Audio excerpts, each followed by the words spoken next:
nasihat isteyip dillerine kurban olmam dedeye. İsteyim şefir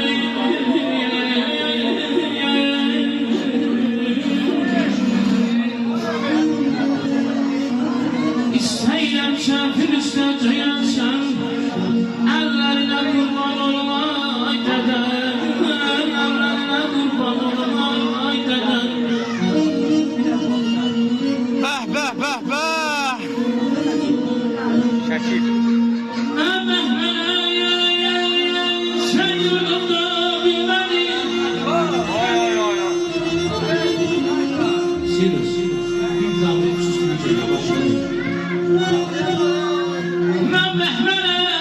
Sen yolunda bilmeli. Dağla çekin aynı zan şansı geçeni.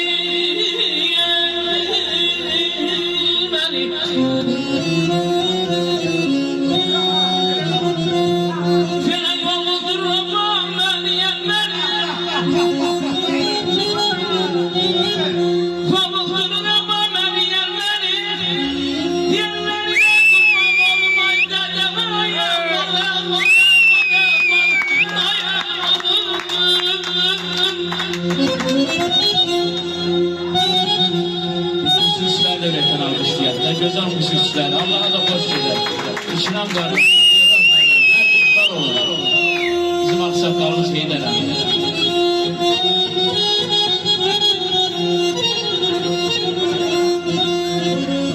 Şişemde yaşımda yaraçım, aman aman aman aman aman aman aman.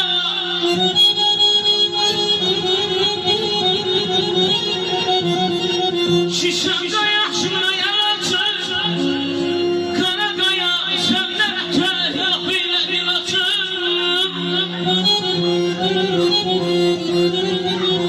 kapımı penceremi şişeye açın, günlerine kurban olun benden, olun benden.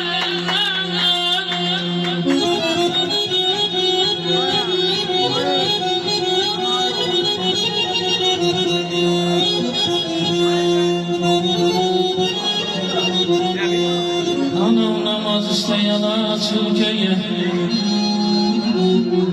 Allah'a yalvardı ya Rabbim diye, ya Rabbim diye. Anam namaz isteyen açıl köye, Allah'a yalvardı ya Rabbim diye. Sen halk eyleyen bu köy yeri,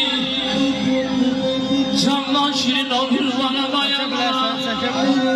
Sen benim ömrümle keşidinleri, fanamın ömrüne sana yanlar.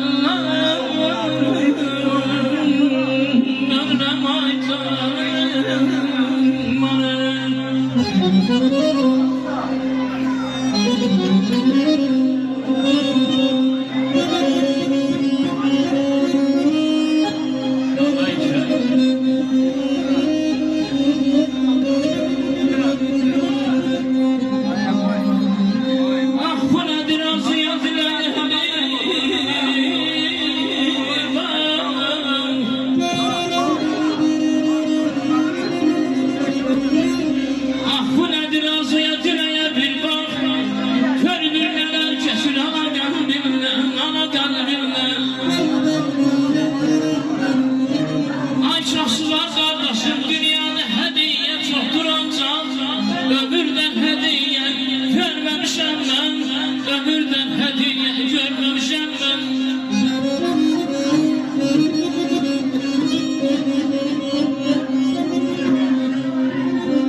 çox olsun. Bu işi qurtarım sonra. Elçin